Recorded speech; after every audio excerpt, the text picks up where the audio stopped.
இந்திய நாடாளுமன்ற வரலாற்றில் முன் எப்போதும் இல்லாத நிகழ்வாக குடியரசு துணைத் தலைவரும் மாநிலங்களவை தலைவருமான ஜெகதீப் தன்கரை பதவியில் இருந்து நீக்க கோரி நம்பிக்கையில்லா தீர்மானம் கொண்டு வருவதில் எதிர்க்கட்சிகள் தீவிரம் காட்டி வருகின்றன.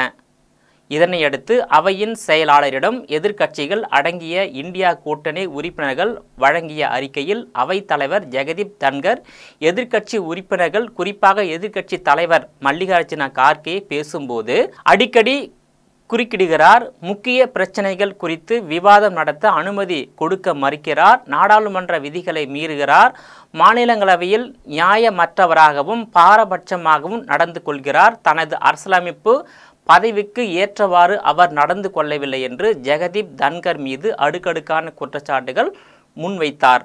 சுதந்திர இந்திய வரலாற்றில் நாடாளுமன்ற மக்களவை சபாநாயகர் மீது இதற்கு முன்பு 3 முறை நம்பிக்கையில்லா தீர்மானம் கொண்டு வரப்பட்டுள்ளது. ஆனால் மாநிலங்களவை தலைவர் மீது நம்பிக்கையில்லா தீர்மானம் கொண்டு வர எதிர்க்கட்சிகள் முற்படுவது இதுவே முதல் முறையாகும். அவைத் தலைவரின் நடவடிக்கைகளில் நீண்ட காலமாக அதிருப்தி கொண்டிருந்த எதிர்க்கட்சிகள் மிக நீண்ட ஆலோசனைகளுக்கு பிறகு இந்த நம்பிக்கையில்லா தீர்மானத்தை கொண்டு வருவதற்கான அறிக்கையை அளித்துள்ளன. வெற்றி வாய்ப்பு மிக குறைவுதான் என்ற நிலையிலும் எதிர்க்கட்சிகள் தங்களது எதிர்ப்பின் குறியீடாக இந்த நம்பிக்கையில்லா தீர்மானத்தை முன்வைத்திருப்பது கவனிக்கத்தக்கது. மாநிலங்களவையின் தலைவராக பதவியேற்று 2022ஆம் ஆண்டில் இருந்து தங்களுடன் முரண்பட்ட போக்கை வெளிப்படுத்துவதாக எதிர்க்கட்சியினர் குற்றம் சாட்டுகின்றனர். கடந்த 3 ஆண்டுகளாக அவர் நடந்து கொண்ட விதம் அவரது பதவிக்கு எதிரானது. சில சமயங்களில் அரசாங்கத்தை புகழ்ந்து பாராட்டுகளை வாசிக்க தொடங்குகிறார். சில சமயங்களில் தன்னை RSSின் ஏகலைவன் என்று கூறிக்கொள்கிறார். இம்மாதிரியான பேச்சு அவருடைய பதவிக்கு ஏற்புடையது அல்ல. சபைக்குள் இருக்கும் எதிர்க்கட்சி தலைவர்களை அவர் தனது எதிரிகளாக பார்க்கிறார். எதிர்க்கட்சியினரை கூறி அவமதிக்கிறார். பள்ளி தலைமை ஆசிரியர் போல் உபதேசம் செய்கிறார். எதிர்க்கட்சி நாடாளுமன்ற உறுப்பினர்கள் சபையில் 5 நிமிடம் பேசினால் சபாநாயகரே 10 நிமிடம் பேசுகிறார். எதிர்க்கட்சி எம்பிக்களை பேச விடாமல் தடுக்கிறார்.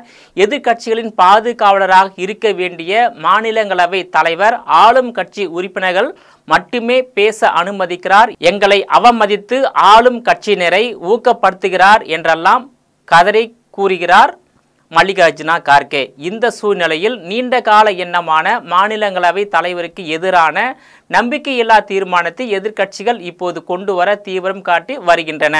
இந்திய அரசியலமைப்பு சட்டத்தின்படி பெரும்பான்மையான உறுப்பினர்களால் ஆதரிக்கப்பட்டு அதே நேரத்தில் மக்களவையால் அங்கீகரிக்கப்பட்டால் குடியரசு துணைத் தலைவரை பதவி நீக்கம் செய்யலாம். குடியரசு துணைத் தலைவரே மாநிலங்களவை தலைவராகவும் இருக்கிறார். 14 நாட்களுக்கு முன்பு நோட்டீஸ் அளிக்கப்பட வேண்டும். தற்போதைய கூட்டத்தொடர் டிசம்பர் 20ஆம் தேதியுடன் முடிவடைகிறது. நம்பிக்கையில்லா தீர்மான அறிக்கையில் திரிணாமுல் காங்கிரஸ், சமாஜ்வாதி உள்ளிட்ட 70 கட்சிகளின் உறுப்பினர்கள் கையெழுத்திட்டுள்ளனர். மாநிலங்களவையின் மொத்த உறுப்பினர்களின் எண்ணிக்கை 254. இதில் 14 இடங்கள் காலியாக உள்ளன. எதிர்க்கட்சிகளின் தீர்மானம் வெற்றியுடன் நிறைவேற 116 உறுப்பினர்களின் ஆதரவு தேவை. ஆனால் எதிர்க்கட்சிகளின் வசம் இருப்பது 85 உறுப்பினர்கள் மட்டுமே. மதில் மேல் பூனையாக அணி சேராமல் நிற்கும் YSR காங்கிரஸ், பிஜு ஜனதா தளம் உறுப்பினர்கள் ஆதரவு அளித்தாலும் கூட பெரும்பான்மை எண்ணிக்கையை பெற முடியாது என்பதே நிதர்சனமான உண்மை என்பதை இதனை ஆளுங்கட்சியும் அவையில் சுட்டிக்காட்டியுள்ளது. எதிர்க்கட்சிகளின் இந்த முயற்சிக்கு எதிர்வினையாற்றும் வகையில் அவையில் பேசிய ஜெகதீப் தன்கர், நான் விவசாயியின் மகன், எந்த பலவீனத்தையும் வெளியில் காட்டிக்கொள்ள மாட்டேன், என் தாய்நாட்டுக்காக என் வாழ்க்கையை தியாகம் செய்வேன் என்று முழங்கினார். ஜெகதீப் தன்கருக்கு எதிரான நம்பிக்கையில்லா தீர்மானம் வெற்றி பெற 3இல் 1 பங்கு வாய்ப்பு கூட இல்லை என்று தெரிந்தும் எதிர்க்கட்சிகளின் இந்த நடவடிக்கையின் நோக்கம் என்ன என்ற கேள்வி எழுகிறது. இதில் வெற்றி பெற முடியாவிட்டாலும் மாநிலங்களவை தலைவர் மற்றும் ஆளும் தரப்பு மீதான எதிர்க்கட்சிகளின் எதிர்ப்பை பதிவு செய்வது காலத்தின் கட்டாயம் என்கிறார்கள் இந்தியா கூட்டணியை சேர்ந்த அரசியல் கட்சி தலைவர்கள். நேயர்களே, மீண்டும் இது போன்ற மற்றொரு நிகழ்ச்சியில் சந்திக்கிறேன். அதுவரையில் உங்களிடமிருந்து விடைபெறுவது நான் உங்கள் விஜயபாலன்.